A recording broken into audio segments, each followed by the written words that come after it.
ये इस किस्म का था, आतंकवादियों से इसका संबंध था। अच्छा, बड़ी बात कह रहे हैं आप। अच्छा। लालता को यहीं से गिरफ्तारी हुई और उसका वीडियो भी है, वीडियो वायरल भी हुआ है।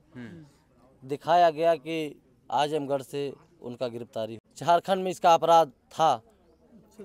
नक्सलाइट वाले से संबंध था।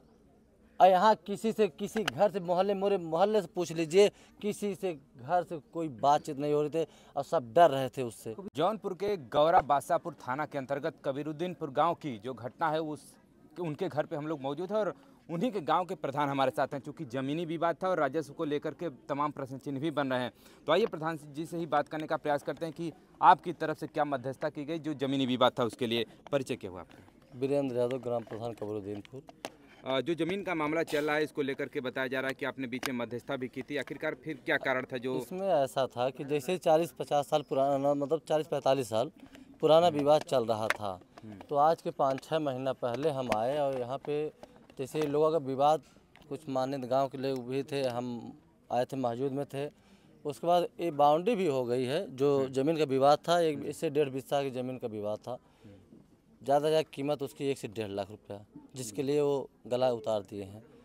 जैसे बाउंड्री हो गई, मामला ख़त्म हो गया, लेकिन ये सब ये सोचे बेचारे कि अब कोर्ट में मामला चल रहा था उसका, लेकिन ये सब सोचे कि मामला अब ख़त्म हो गया, विवाद ख़त्म हो गया, लेकिन उसके मन में कालापन बैठा था। पहले से ही मन बनाया था कि नहीं, हम जो है बाउंड्री तोड़ के जाएंगे, सड़क तक लेंगे, उसके नाम की ज़मीन है। उधर हमारे बब्बा प्रधान थे, 40 शेयर अनुराग के परिवार को पट्टा भी किए थे। उसका 7 बीघा का रकबा है, उसका नाम भी 1 इंची कहीं नहीं है। पूरे जैसे 932 नंबर है गाटा संख्या, इसमें 1 इंची उसका नाम नहीं है लालता का, जिसने हत्यारा गला उतारा है। देखिए इधर मकान अवैध ग्राम समाज में बनाया है। ये बिल्डिंग ज़बरदस्ती, सरकार की ज़मीन है, सरकारी ज़मीन है, ग्राम समाज है, अवैध कब्जा किया है। जैसे रहता था वो झारखंड, उसका आतंकवादियों से भी संबंध था। जब हत्या हुई सुबह, तो रामजस वकील साहब थे, तलवार निकाला घर में से और उनको दौड़ा लिया। उस समय अनुराग सोया था, उसको कुछ पता भी नहीं था।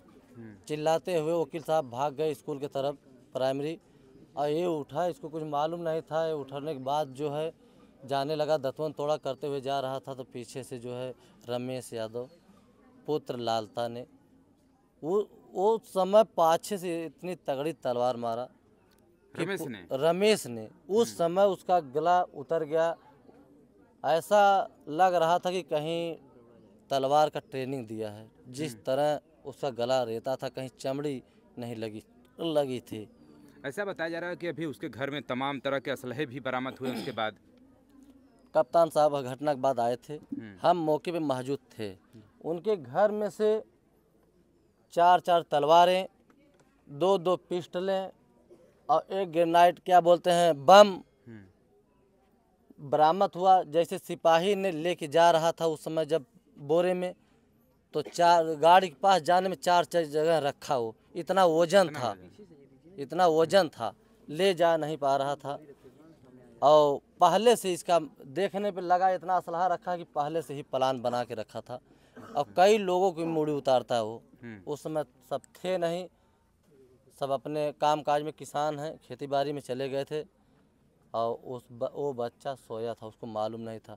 जब से राजेश लालता के लड़के राजेश यादव जब से एसआई हुए हैं, मेरठ में उनकी पोस्टिंग थी, रमेश का भाई था राजेश, तब से इस हमारे मोहल्ले में पूरा दबदबा बनाया रखा था। अच्छा, लोगों को दबा के रखा था। जब हमारे मोहल्ले के लोग जा रहे थे रास्ते में, तो वो अगर सामने दिख गया तो सब रोड छोड़ दे रहे थे। हमारे मोहल्ले के लोग इतने डरते थे, इतना दबदबा बनाया था।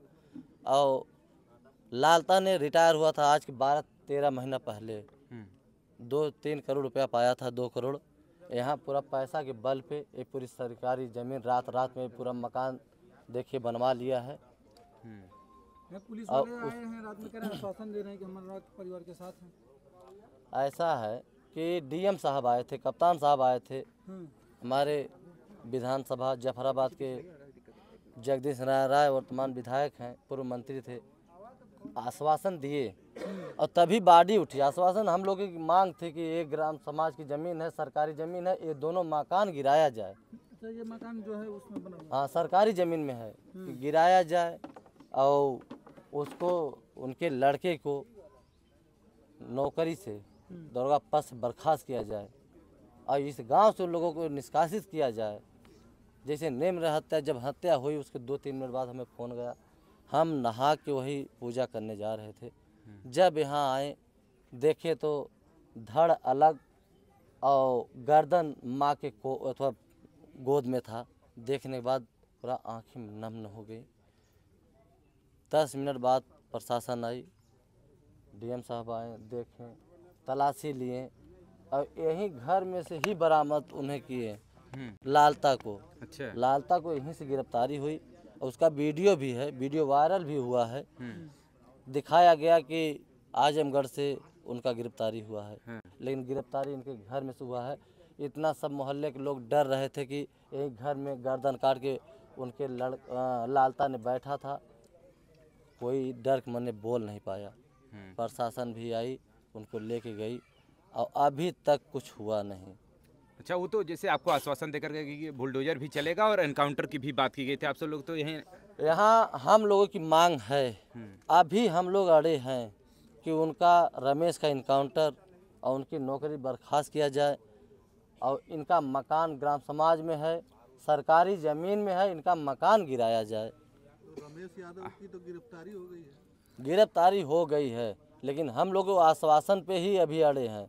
आश्वासन दिए थे, कप्तान साहब आए थे लगभग 9 बजे रात को, जब वहाँ रामघाट जब अंतिम संस्कार हो रहा था, तो आग जलने के बाद लगभग 1 घंटा बाद आए थे।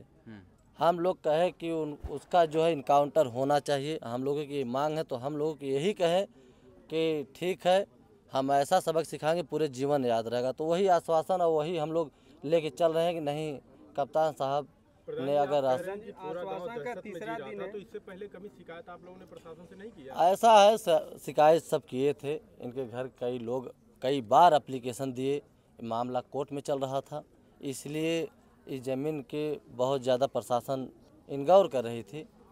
राजस्व विभाग भी इसमें बहुत लापरवाही की है।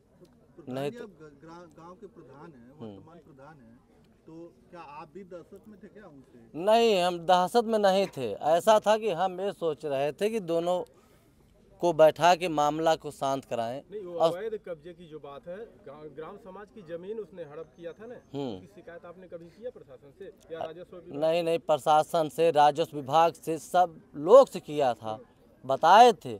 जब बुलाया, आरजीआरएस भी हमारे जो है रामजस वकील साहब डाले थे, उसका भी सुनवाई नहीं हुआ।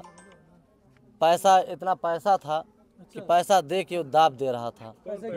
अरे वही लालता ने, जैसे उनका बेटा दरोगा थे, वो रिटायर होके आए थे, 2 करोड़ रुपया लेके आए थे, पैसा के बल पे चल रहे थे। यहाँ तो ये सब गरीब है, 5-5 बच्चियाँ हैं, 3 बच्चियाँ की शादी किए, खेत बेच के शादी किए थे। आज 5-5 बच्चियाँ, एक वही अनुराग था, उसका भी चिराग दिया जलाने वाला कोई नहीं है इस परिवार में। आप कितने साल से प्रधान यहाँ के? हम तो अभी यही 5 वर्षीय है, लेकिन हमारे घर में 4थी पीढ़ी हम प्रधानी लड़े हैं। पहले आप लोगों को पता नहीं था कि इसका आपराधिक बैकग्राउंड है या इतने ऐसा है कि कभी और आप लोगों ने देखा था ऐसा? ऐसा है, इसका इस किस्म का था, आतंकवादियों से इसका संबंध था। अच्छा, बड़ी बात कह रहे हैं आप। आतंकवादियों से संबंध था, चूँकि धनबाद में नौकरी कर रहा था, वहाँ भी इतने असलहे निकलने के बाद बम निकल रहा है, तलवारें निकल रही हैं, वहाँ भी इसका धनबाद में, झारखंड में इसका अपराध था। नक्सलाइट वाले से संबंध था। और यहाँ किसी से, किसी घर से, मोहल्ले से पूछ लीजिए, किसी से घर से कोई बातचीत नहीं हो रही थी और सब डर रहे थे उससे। कभी आपने पहले शिकायत नहीं की? ये जो तमाम अभी आप कह रहे हैं कि आतंकवादी था, तो ये घटना क्या बात बोल रहे हैं? क्या पहले आपने प्रशासन से या किसी को भी सूचित? ऐसा है कि जब असलहा निकलने के बाद तब समझ में आया कि यार ये तो, उसका बैकग्राउंड भी देखा गया, पता किया गया कि ये ऐसा अपराध वहाँ इसका संबंध है आतंकवादियों से, और इतना असलहा निकला, बम निकला, तो क्या वो पाकिस्तानी नहीं तो क्या हिंदुस्तानी है? परिवार वाले कह रहे हैं कि इससे पहले भी उसने हथियार लेके दौड़ाया था 1-2 बार, उस समय कहाँ थे आप लोग? ऐसा है कि एक बाउंड्री वहीं बंसू यादव को हम आके इन लोगों को समझा, गांव के लोग भी माननीय लोग थे, वो बाउंड्री समझा बुझा के हम लोग कराए, हम समझाए थे, लेकिन हमारे ही खिलाफ थाने पर एप्लीकेशन दिया था। नहीं, जब उसने असलहा लेके दौड़ाया था इन लोगों को, शिकायत की तो प्रशासन की तरफ प्रशासन पास ये सब गए थे, वीडियो भी अभी इन लोगों के पास है, वीडियो है जब इनके लड़के असलहा लेके दौड़ाए थे, ये सब वीडियो भी थाने पर दिखाए थे। उस समय ये दरोगा नहीं थे और कोई था, कोई सुनवाई नहीं हुआ, पैसा दे के फिर वही दाब दिया। अनदेखी करते रहे। हाँ, बार बार अनदेखी करते रहे। बता रहे हैं घर वाले कम से कम 200 एप्लीकेशन दिए गए, लेकिन उस पर कोई भी कार्रवाई नहीं। कोई नहीं, पैसा इतना था, पैसा देकर अपना मामला दाब ले रहा था। पूरी तरह से शासन प्रशासन को इसकी पूरे मामले का जिम्मेदार मानते हैं। यानी राजस्व विभाग से लेके प्रशासन सब पैसे पे चल रहे हैं। सब इतना पैसा था, यही तो है। पुलिस को खरीद उसका गिरफ्तारी अलीगंज में हुआ, लग्जरी गाड़ी से काली ब्लैक स्कॉर्पियो से बैठा के आराम से लेके सब आ रहे हैं, और यहाँ कुर्सी मिली एक अपराधी को, एक हत्यारा का कुर्सी मिल रही बैठने के लिए, चाय नाश्ता आ रहा है उसको, फिर थाने जेल ले जा रहे हैं तो लग्जरी गाड़ी से ले जा रहे हैं। तो क्या कहा जाए इसमें? 3 दिन आश्वासन देने के बाद चौथा दिन है, अगला रुख आपका क्या होगा? अभी कुछ नहीं, जैसे सब कुछ किए नहीं हैं, हम लोग मांग भी नहीं पूरी किए हैं। हम लोग का मांग था कि ये दोनों मकान गिर जाए, रमेश का इनकाउंटर हो जाए, आश्वासन पे ही अड़े हैं। दोनों मकान सरकारी जमीन में है, अवैध हैं दोनों। दोनों अवैध है। क्या लगता है आपको कि वर्तमान सरकार में न्याय मिल पाएगा इन लोगों को? अगर देखिए, अगर शासन प्रशासन अगर देगी न्याय, नहीं तो हम लोग आगे बढ़ेंगे। हाई कोर्ट, सुप्रीम कोर्ट, मुख्यमंत्री, प्रधानमंत्री, राष्ट्रपति तक हम लोग जाएंगे। अगर नहीं न्याय मिला तो हम लोग भी इंतजार कर रहे हैं बाबा जी का बुलडोजर कब आएगा। आज तीसरा से चौथा दिन है, आज उनका इंतजार है कब तक वो आएगा, और नहीं आया तो हम लोग आगे बढ़ेंगे। राजस्व विभाग की टीमें यहाँ आई थी। क्या करके गई? आई थी। पैमाइश वगैरह हुई कुछ? इस समय नहीं, इस समय कुछ नहीं हुआ। अच्छा। हम तो कहे कि जितना इसका मकान है, इसको नापिए कितने में है, इसको ध्वस्तीकरण कराया जाए। आप तो प्रधान हैं, आपका तो ये दायित्व बनता है। डीएम साहब कहे थे, करवा सकते हैं लेखपाल के माध्यम। डीएम साहब कहे थे प्रधान जी लिख के दीजिए और हो जाएगा, आश्वासन दिए थे। बिल्कुल, आप भी तो हम तो कहे कि हम लिख के तुरंत देंगे। ग्राम समाज में हम नपाए भी हैं इसको कई बार कि कितना नंबर कितना बड़ा है, तो पूरा ग्राम समाज में इसका मकान बना हुआ है, और हम लिख के देने के लिए 24 घंटे तैयार हैं कि लिख के देने के लिए कि गिरे। अवैध में बना हुआ है। हाँ, बुलडोजर चलना चाहिए, तभी न्याय। एक हम लोग दिवाली के समय में जो है घर का चिराग चला गया, ठीक है, अब चलिए न्याय मिल भी जाता है, उसके साथ साथ और क्या चाहते हैं इन परिवार के लिए, और क्या क्या हो? अच्छा, देखिए, हम ये चाहेंगे 5 बच्चियां हैं, जो बच्चा एक खिलाड़ी है उसको नौकरी दें। सरकार से यही अथवा है, शासन से प्रशासन से यही है कि जना अपना माता पिता का, अपने बहन को खिला जिला सके।